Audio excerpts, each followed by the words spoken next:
The Vecthari warships filled the darkness like angry stars. Admiral Helena Vance stood on the bridge of the ESS Prometheus and watched them gather on the tactical display. She counted them without speaking. 100, 200, 300 vessels and more were still jumping into the system. Her fleet had 127 ships. "Admiral," her tactical officer said. His voice was steady, but his hands shook slightly over his console. "They have us surrounded. All jump points are blocked." Helena already knew this. She had known it for the past 6 hours as the trap slowly closed around them. The Vecthari had planned this well. They had leaked false intelligence about a supply depot in the Arcturus system. They had waited until the 7th Expeditionary Force was deep in the system before springing their ambush. 340,000 human souls under her command. Mothers and fathers, sons and daughters, engineers and soldiers and doctors and pilots. All of them looking to her for a way out of this death trap. "Get me Dr. Okonkwo," she said. The scientist appeared on her screen moments later. Yusuf Okonkwo was a thin man with wild gray hair and eyes that always seemed to be looking at something no one else could see. He was brilliant in ways that made other brilliant people uncomfortable. "Admiral," he said, "I assume you are calling about the fold engine. Can it get us out of here?" Okonkwo was quiet for a moment. Behind him, Helena could see his team working frantically at their stations. "The engine has never been tested at full power. We have run it at 30% capacity. The mathematics suggest it should work, but mathematics and reality do not always agree. What happens if it fails? I do not know. Perhaps nothing. Perhaps we tear a hole in space-time that swallows this entire system. Perhaps we simply cease to exist." He paused. "But I can tell you what happens if we do not try. The Vecthari will destroy us. Every ship, every person." Helena looked at the tactical display again. The enemy fleet was moving closer. In perhaps 2 hours, they would be in weapons range. After that, the battle would last maybe 30 minutes. Her ships were good. Her crews were trained. But numbers were numbers. "How long do you need to prepare?" 1 hour. Perhaps less if my team stops asking questions and starts working. "You have 45 minutes. She closed the channel and turned to face her bridge crew. They were all watching her. Young faces and old faces. Scared faces trying to be brave. "All ships," she said, opening a fleet-wide channel. "This is Admiral Vance. In 45 minutes, we will be attempting an experimental jump. I will not lie to you. We do not know if it will work. We do not know what will happen if it fails. But I know this. We did not come out here to die in an ambush. We came out here to protect Earth, to protect our families, to show the galaxy that humanity does not give up." She paused, choosing her next words carefully. "If this works, we will live to fight another day. If it does not work, we will die trying something impossible instead of dying on our knees. Prepare your ships. Say your prayers if you have them. And trust your fellow humans. We will get through this together or not at all." She closed the channel. The bridge was silent. "Ma'am," her communications officer said quietly. "Every ship has acknowledged. No one is breaking formation." Helena nodded. She had not expected anyone to run.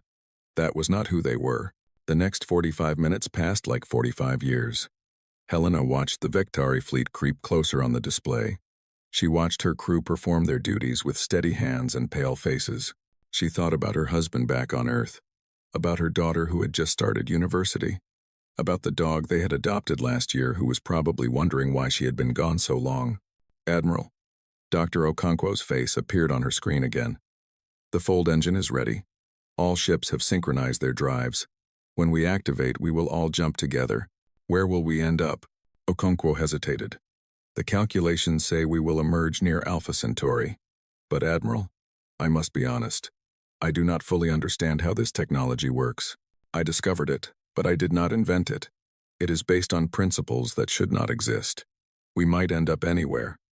We might end up nowhere." "Understood." Helena stood straighter. "All ships, prepare for emergency jump." On my mark. The Vecthari fleet was accelerating. They had seen the energy readings from the human ships and knew something was happening. They were racing to get into weapons range before the humans could escape.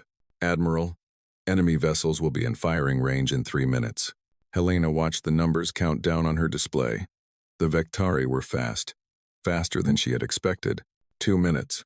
Dr. Okonkwo, is the engine ready? Ready, Admiral. 1 minute to weapons range. Helena could see the lead Vectari ships now on the visual display.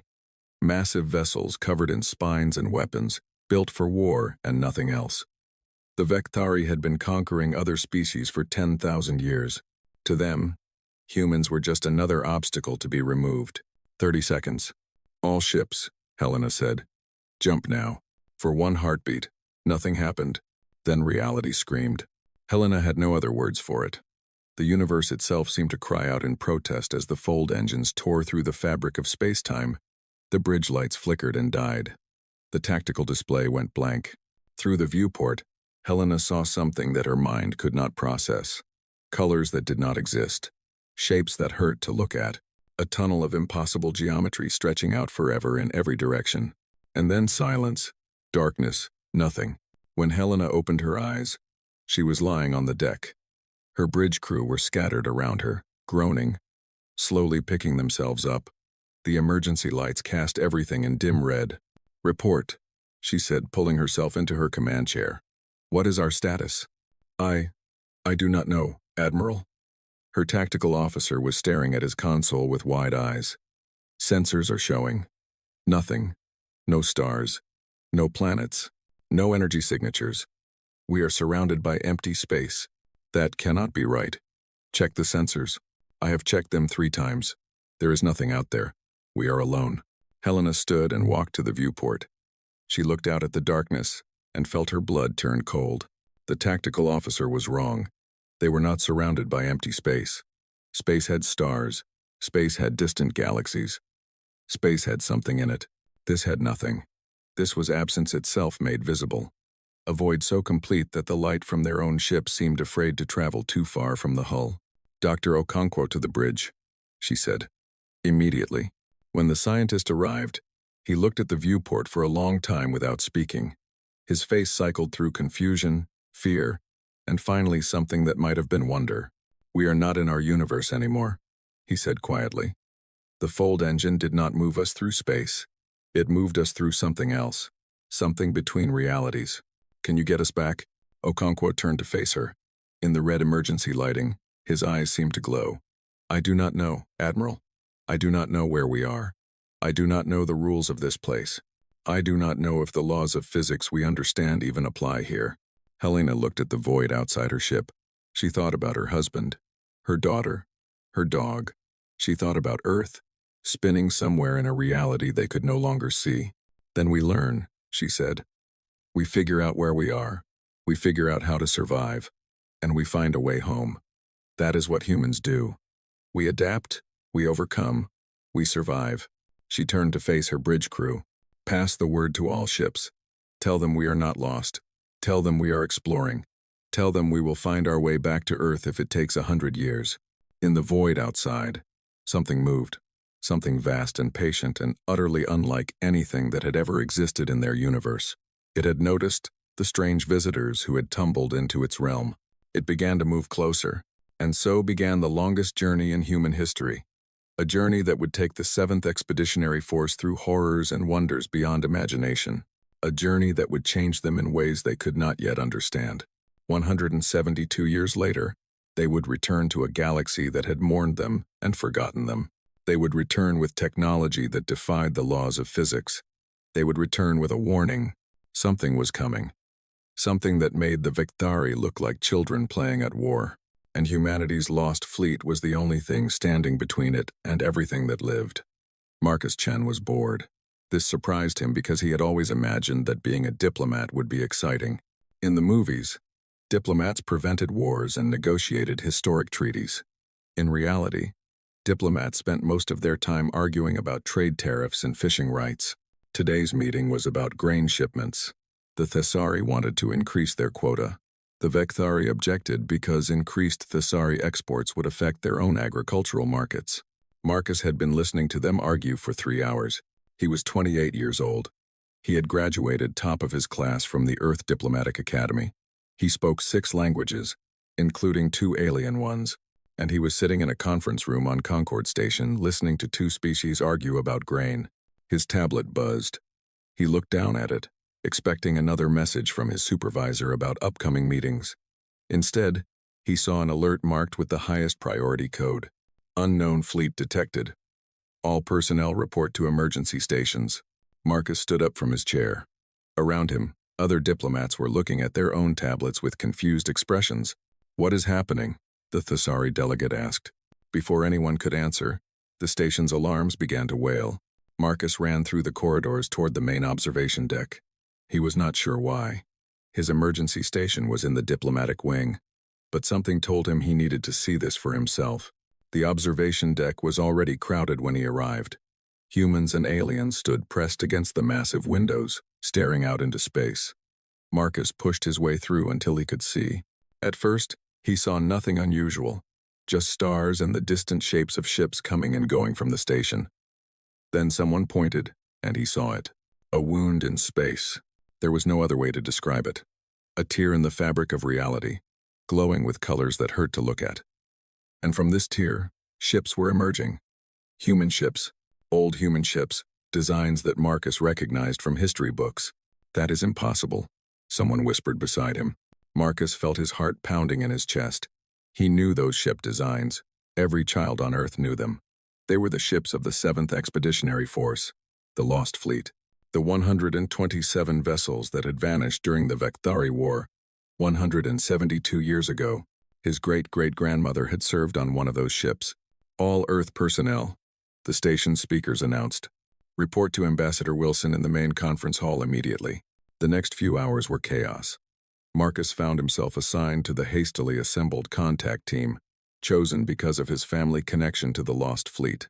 He stood in the shuttle bay with a dozen other humans, waiting as their transport was prepared. "Do you think it is really them?" asked Lieutenant Park, a young military liaison. "The transponder codes match," said Dr. Vasquez, an elderly historian who had spent her entire career studying the Lost Fleet. "Either it is them, or someone has gone to extraordinary lengths to fake their return." Marcus said nothing. He was thinking about his great-great-grandmother, Yuki Chen. He had seen pictures of her as a young woman, smiling in her Earth Defense Force uniform. He had grown up hearing stories about her. Now he might be about to meet her. The shuttle ride to the returned fleet took 30 minutes. As they approached the flagship, the ESS Prometheus, Marcus pressed his face to the window like a child. The ship had changed. Its hull shimmered with materials that seemed to shift and flow like liquid metal. There were no visible engines, no weapons ports, no sensor arrays. The ship looked less like a machine and more like something alive. They docked without incident. The airlock cycled, and then the doors opened, and Marcus saw them. Humans, real humans. They wore modified versions of the old Earth Defense Force uniforms. They stood straight and calm, watching the contact team with expressions of patient curiosity. And at their head stood Admiral Helena Vance. Marcus had seen pictures of her too. In the historical records, she had been in her late 50s when the fleet vanished. Now she looked perhaps 50 at most. Not young, but not old. Not aged by 172 years. "Welcome aboard the Prometheus," she said. Her voice was warm but strange, as if she was speaking in a rhythm slightly different from normal human speech. "I am Admiral Vance. We have been looking forward to this meeting for a very long time." Dr. Vasquez stepped forward.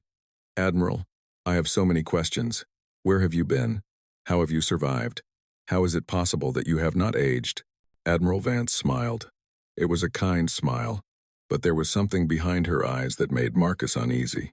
Something that had seen too much. "Those are all excellent questions," she said, "and I promise we will answer them. But first I need to know, how is Earth? How is humanity? We have been away for so long." The briefing took hours. Marcus watched Admiral Vance's face as they explained everything that had happened in the 172 years since the fleet vanished. The end of the HFY War, the founding of the Galactic Concord, the expansion of human colonies to 40 star systems, the current political situation, with humanity still a minor power among the older species. The Admiral listened to everything without interruption. When they finished, she nodded slowly. "You have done well," she said. "Better than we feared. We were worried we would return to find Earth conquered or destroyed." "Admiral," Marcus said, It was the first time he had spoken. "Where were you? What happened to you?" Vance looked at him. Her eyes seemed to look through him, into some distant place he could not see. "We went somewhere else," she said. "Somewhere between realities. We call it the stillness. Time moves differently there. What feels like years might be centuries here. What feels like moments might be decades." She paused. "We learned things in the stillness. We met beings, entities that exist outside normal reality. They taught us. They changed us." "Changed you how?" "We do not age anymore. Our bodies have been optimized. Our ships have been rebuilt using materials and technologies that do not exist in this reality." She spread her hands. "We can do things that should be impossible. We have become something more than we were." Lieutenant Park stepped forward. "Admiral, the Galactic Concord will want to know your intentions. Some species, the Vectari especially, are concerned that your return represents a threat." Admiral Vance laughed softly. "The Vectari. Yes, I imagine they are worried. They tried to destroy us. They failed. Now we have returned with power beyond their comprehension." She shook her head. "But we did not come back for revenge. We came back because we finally could, and because you will need us." "Need us for what?" Marcus asked. The Admiral's expression changed. The warmth drained away, replaced by something cold and serious. "There is something coming," she said. "Something from beyond the galaxy, beyond this reality. We saw it in the stillness. The entities there showed us what it was, what it does. It consumes entire civilizations, entire realities. It has been moving toward this galaxy for millions of years, and it will arrive soon." The room was silent. "How soon?" Dr. Vasquez whispered. "Months, perhaps 6, perhaps less." Admiral Vance looked at each of them in turn. "That is why we came back. Not for revenge, not for glory. We came back to warn you, and to help you survive what is coming." As if to punctuate her words, Marcus's tablet buzzed. He looked down at it and felt his blood run cold. "Urgent. Deep space monitoring stations in sectors 7, 12, and 15 are detecting massive gravitational disturbance approaching from beyond charted space. All stations on high alert." He looked up at Admiral Vance. She was nodding slowly, as if she had expected this. "It begins," she said. "The Devourer is coming, and we do not have much time." Through the viewport behind her, Marcus could see the stars of the galaxy. Billions of suns, trillions of worlds, countless species living their lives, unaware that something vast and hungry was approaching from the darkness between galaxies. And standing between them and extinction was a fleet of 127 ships that had spent 172 years learning to defy reality itself. Marcus thought of his great-great-grandmother. He wondered if she was still alive somewhere on one of these ships. He wondered what she had become. He wondered if any of them would survive what was coming. The interior of the ESS Prometheus was nothing like Marcus had expected. He had seen pictures of old Earth warships in history books. They were functional, military, full of hard edges and gray metal. This ship felt more like walking through a living creature. The walls seemed to breathe. The lights adjusted themselves as he walked, always providing exactly the illumination he needed. The corridors curved in ways that should have been disorienting but somehow felt natural. Admiral Vance walked beside him, her footsteps silent on the strange floor. "You have questions," she said. It was not a question. "I have 1,000 questions," Marcus admitted. "But I do not know where to begin." "Begin with the question that matters most to you." Marcus thought about it. There were so many things he wanted to know. How the fleet had survived, what the stillness was, how their technology worked, what the Devourer truly was. But one question burned brighter than all the others. "My great-great-grandmother," he said. "Yuki Chen. She was a navigation officer on the Prometheus. Is she still alive?" Admiral Vance stopped walking. She turned to face Marcus, and her expression was gentle. "Yuki is alive," she said. "She is one of my senior officers now. She has been looking forward to meeting you." Marcus felt tears forming in his eyes. He had grown up with stories of Yuki Chen. His grandmother had talked about her mother with such love and such sadness. The family had mourned her for generations. "Can I see her?" "Soon. But first, I want to show you something. I want you to understand what happened to us, what we became. Because you will need to explain it to the Galactic Concord. You will need to make them understand that we are not their enemies. She led him to a large room filled with strange equipment. Dr. Yusuf Okonkwo was there, working at a console that looked like it was made of crystallized light. "Ah, young Mr. Chen," Okonkwo said, looking up. The scientist had also not aged, but there was something different about him. His eyes seemed to look in multiple directions at once. "The Admiral wants me to explain the crossing." A difficult task. Trying to explain the stillness to someone who has never been there is like trying to explain color to someone born blind. "Try," Admiral Vance said. Okonkwo nodded and waved his hand. The air between them filled with a holographic display, but it was unlike any hologram Marcus had ever seen. The images seemed to have depth and weight. They seemed real. "When we activated the fold engine," Okonkwo began, "we did not travel through space. We traveled through the walls between realities. Imagine our universe as a single page in an infinite book. The fold engine let us slip between the pages. The hologram showed a representation of space-time, then showed it folding, twisting, tearing. We found ourselves in the stillness, a place between all realities, a place where the normal rules do not apply. The hologram changed to show an endless gray void. There is no matter in the stillness, no energy as we understand it, no time in the way we experience it. There is only thought, only will, only being." "How did you survive?" Marcus asked. "Our ships protected us at first. We had air and food and power. But as weeks passed, then months, then what felt like years, we began to change. Our bodies adapted. The stillness, it responds to consciousness. It shapes itself around thinking beings, and in return, it shapes the beings that enter it." Okonkwo raised his hand. As Marcus watched, the hand seemed to flicker, becoming transparent for a moment before solidifying again. "We are still human," Okonkwo said. "But we are also something more. Our cells do not age. Our minds can perceive things that normal humans cannot. We have been touched by something beyond conventional reality." "And the technology?" Marcus asked, looking around at the impossible room. "Gifts," Admiral Vance said. "From the architects." The hologram changed again, showing something that Marcus's mind struggled to process.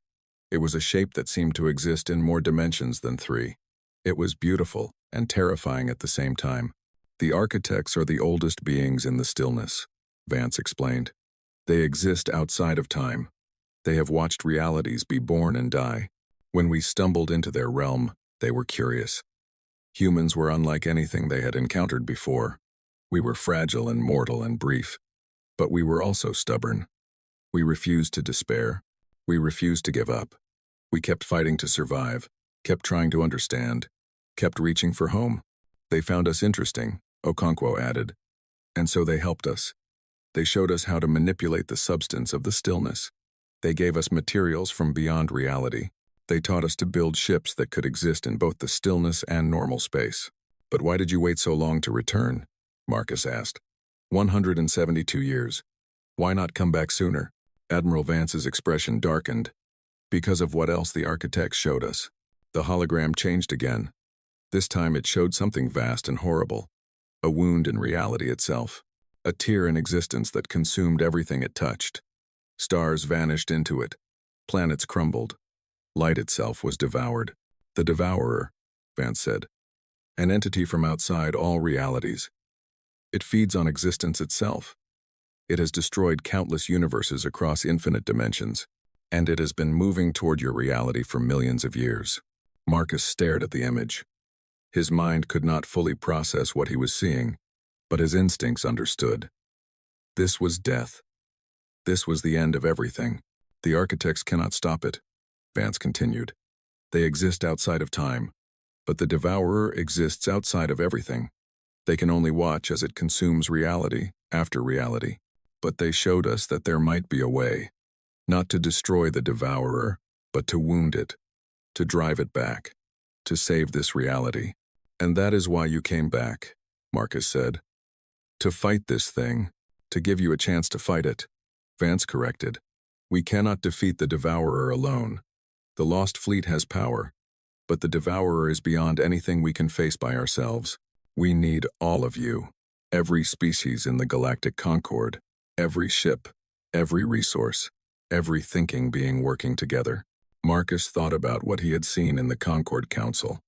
The endless arguments, the petty rivalries, the old hatreds between species that had been fighting each other for thousands of years. They will never agree, he said. The Vecthari hate us. The Rilani trust no one.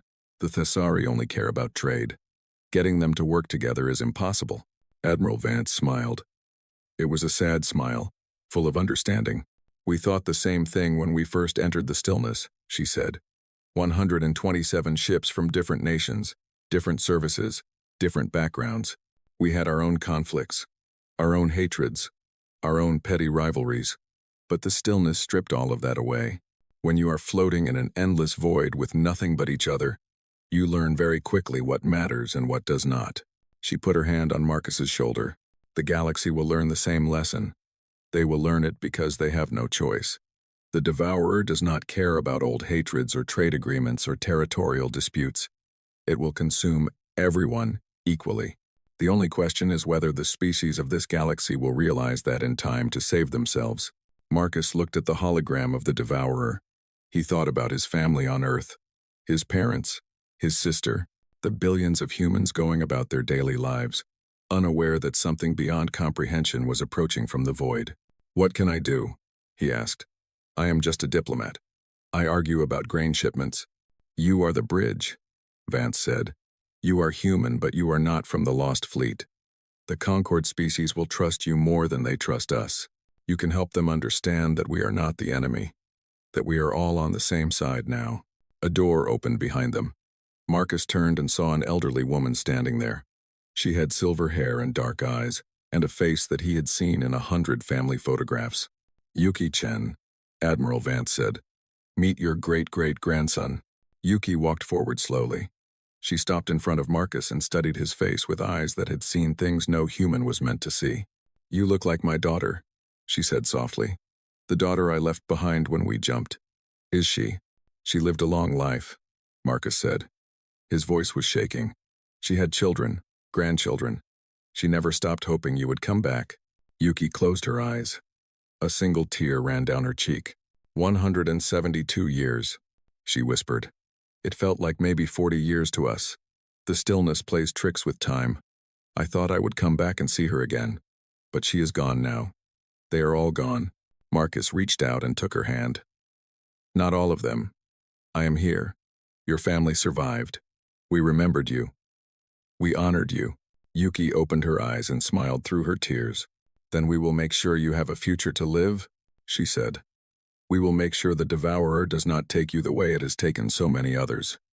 That is why we came back. Not just to warn you, to fight beside you, to die for you if we must. She squeezed his hand. Welcome to the Lost Fleet, great-great-grandson. We have a lot of work to do. The Galactic Concord Council chamber was designed to impress. 12 species had built it together, and each had contributed something from their own architectural traditions.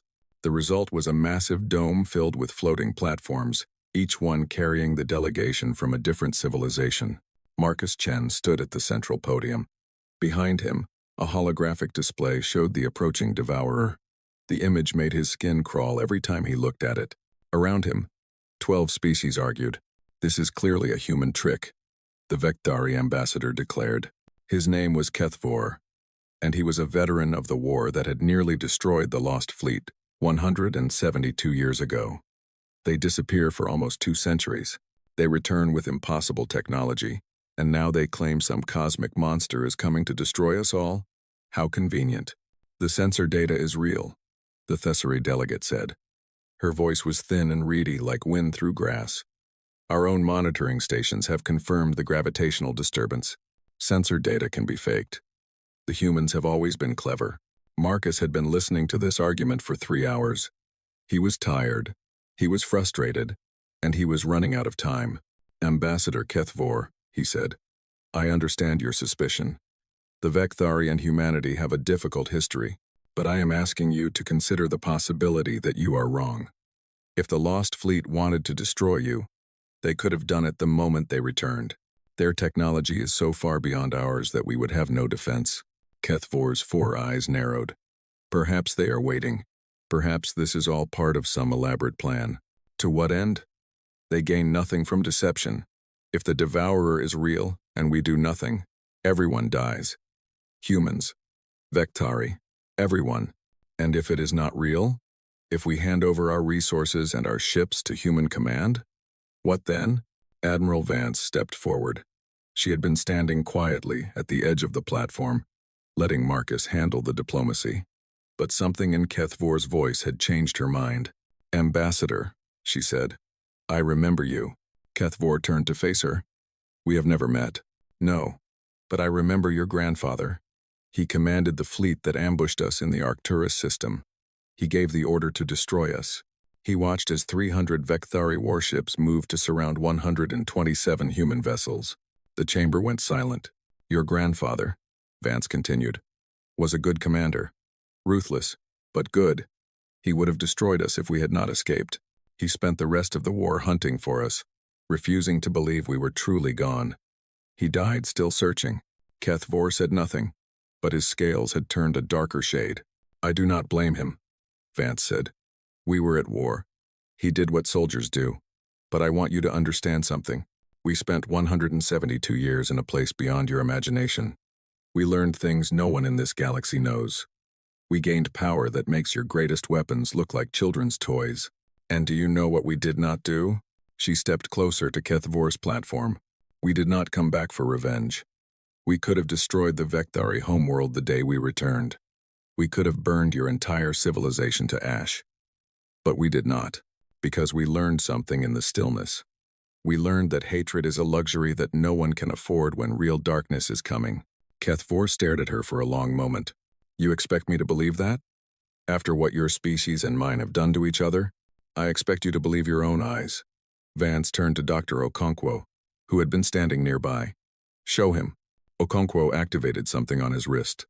The holographic display changed. Instead of the distant image of the devourer, it showed a star system. A beautiful system with a yellow sun and 6 planets. "This is the Kelvis system," Okonkwo said. "It was home to a civilization called the Harmony. They were peaceful. They had art and music and literature. They had never developed weapons because they had never needed them." The image changed. The yellow sun flickered, dimmed, went dark. The devourer came to them 8,000 years ago. It consumed their star first, then their planets, then every ship trying to escape. 12 billion Harmony died in less than a day. The image changed again. Another system, another sun going dark.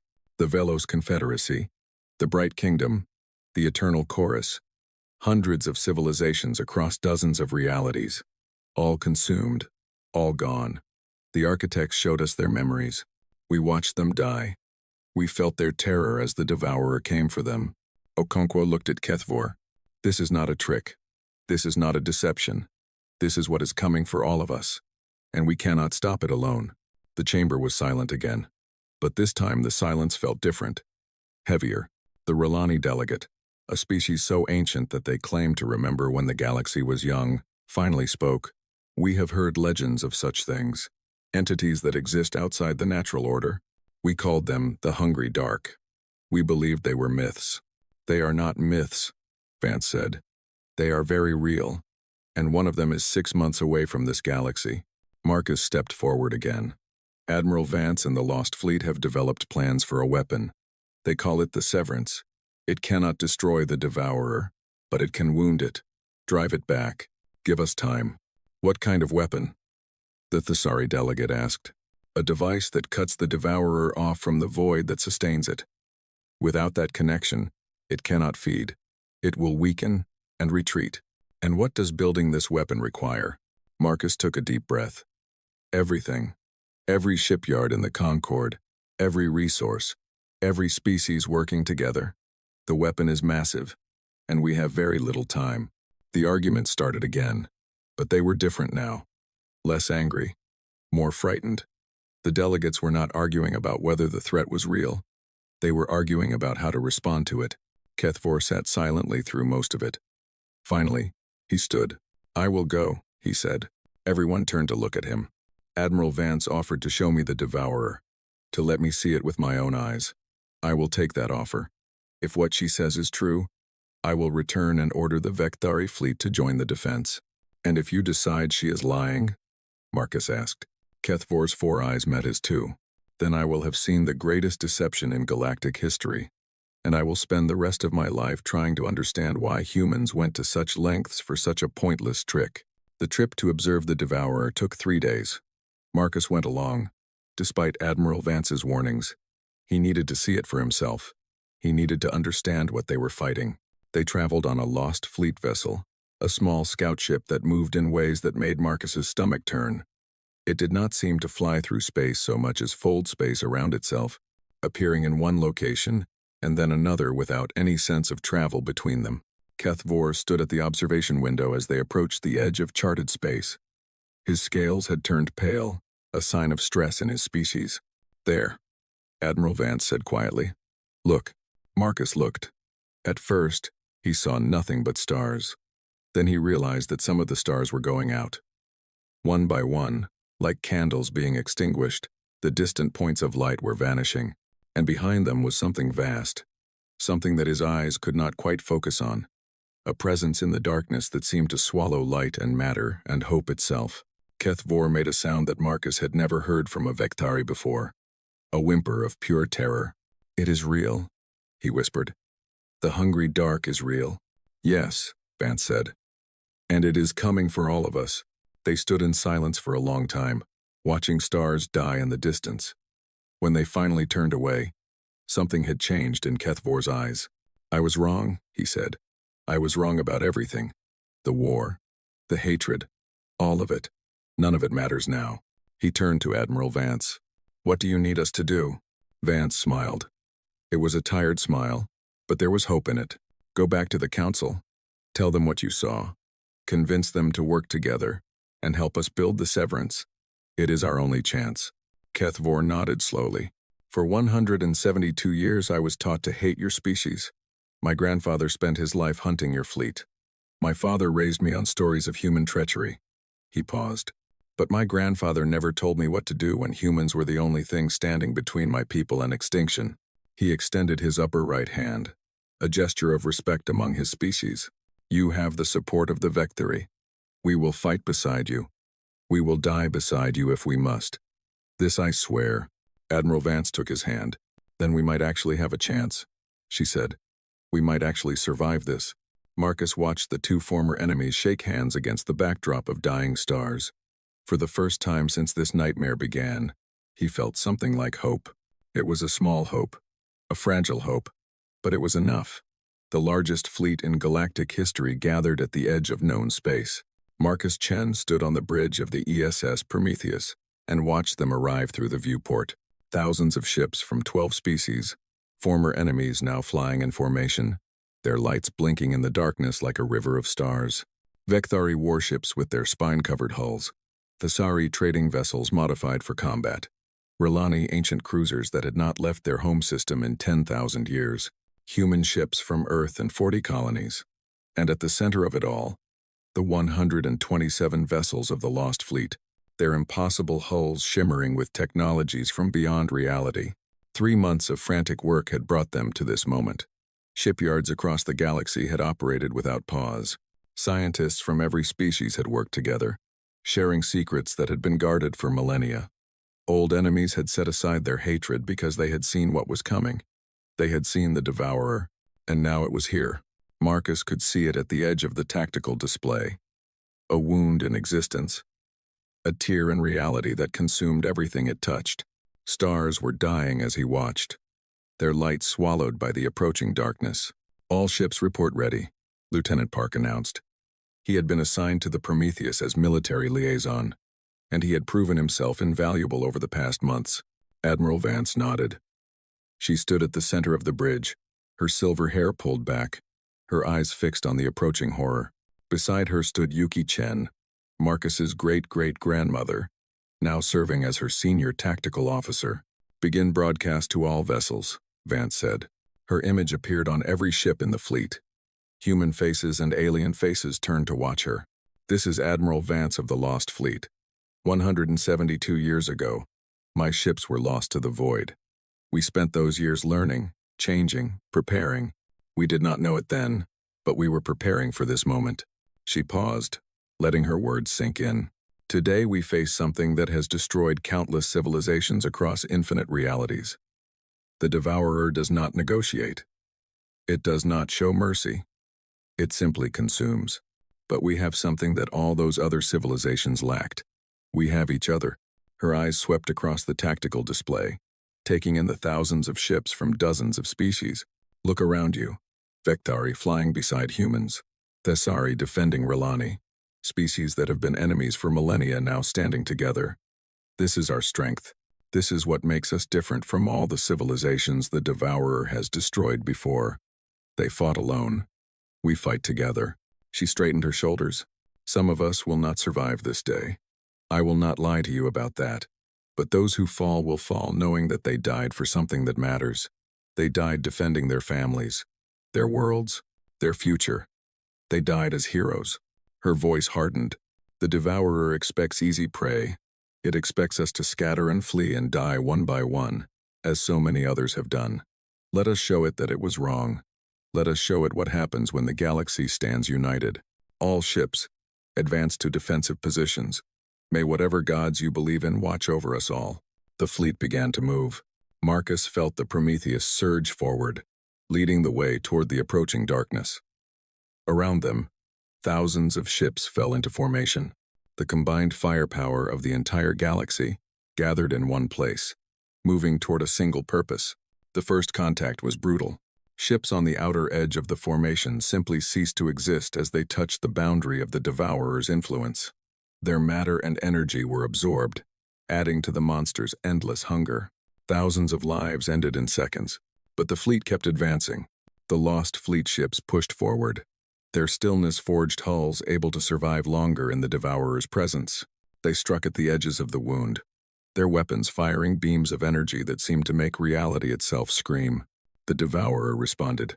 Tendrils of darkness lashed out, grabbing ships and pulling them into the void. A Vectari destroyer vanished. A Thessari cruiser crumbled. A human frigate was torn apart piece by piece. Conventional fleet, begin distraction maneuvers, Admiral Vance ordered. Draw its attention. Keep it focused on you. Thousands of ships spread out, firing weapons that they knew could not hurt the Devourer but might slow it down. Buy time. Give the lost fleet room to work.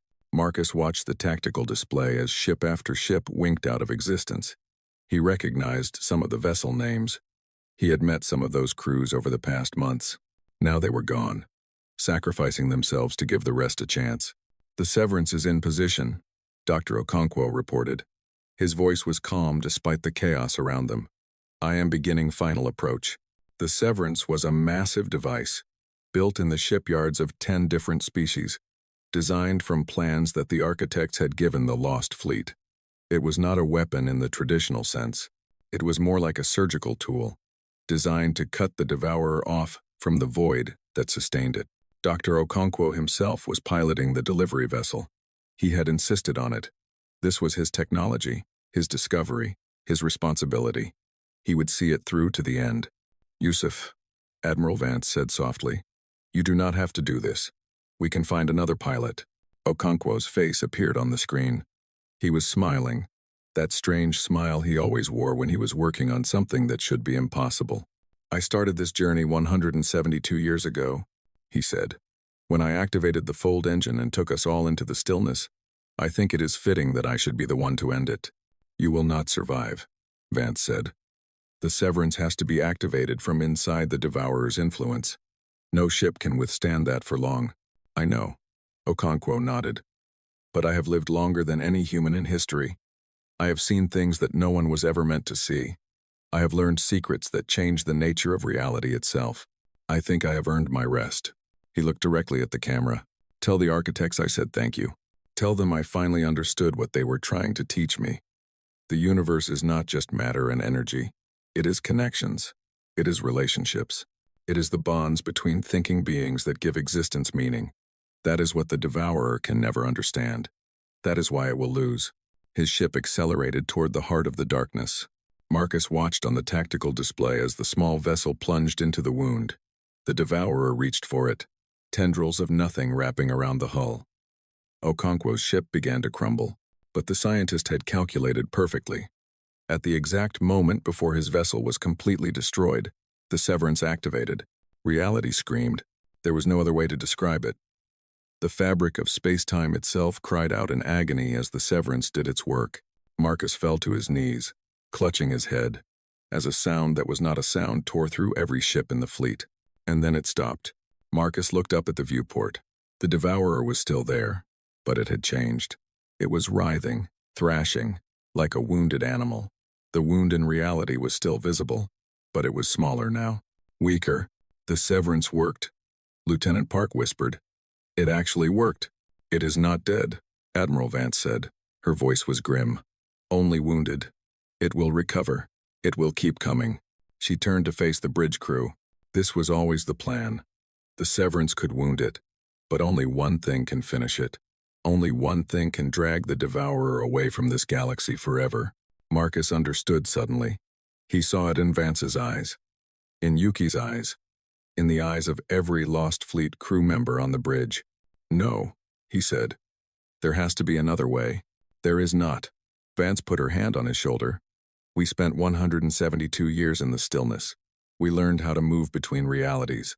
We learned how to fold space. And we learned how to open doorways to places beyond imagining. She turned to face the viewport. The Devourer is wounded. If we can drag it back through a fold, back into the stillness, the architects will be waiting. They cannot destroy it, but they can contain it. They can trap it between realities forever. But you will be trapped too, Marcus said. You will never come back. Yuki Chen stepped forward and put her arms around him. Her embrace was warm, and she smelled like engine oil and Starship recycled air, just like he had always imagined she would. We already came back, she said. We came back to warn you, to help you, to give you a chance. That was always the mission. That was always the plan. She pulled back and looked at his face. I got to meet my great-great-grandson. I got to see that my family survived, that my sacrifice meant something. That is more than most people ever get. Admiral Vance was issuing orders now. The Lost Fleet ships were breaking formation, gathering together, their engines glowing with energy that came from beyond normal reality. All conventional vessels, withdraw to safe distance, she announced. Lost Fleet ships, synchronize fold engines. On my command, Marcus was pushed gently toward an escape pod. He tried to resist, but Yuki was stronger than she looked.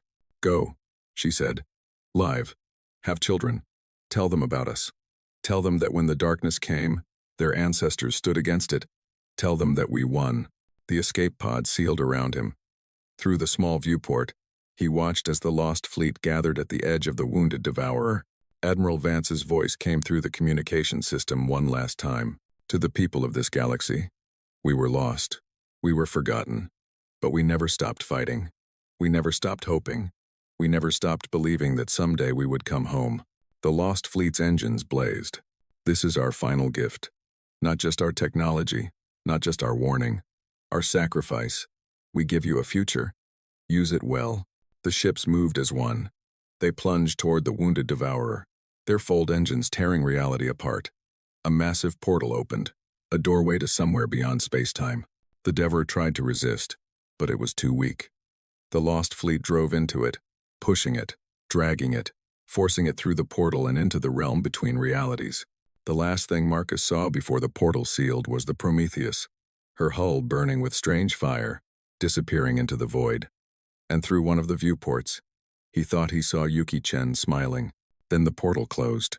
The Devourer was gone, and the Lost Fleet was gone with it. The escape pod floated in silence. Around Marcus, thousands of surviving ships drifted in the darkness. They had won. They had actually won, but the cost had been everything. 6 months later, Marcus Chen stood in a classroom on Earth.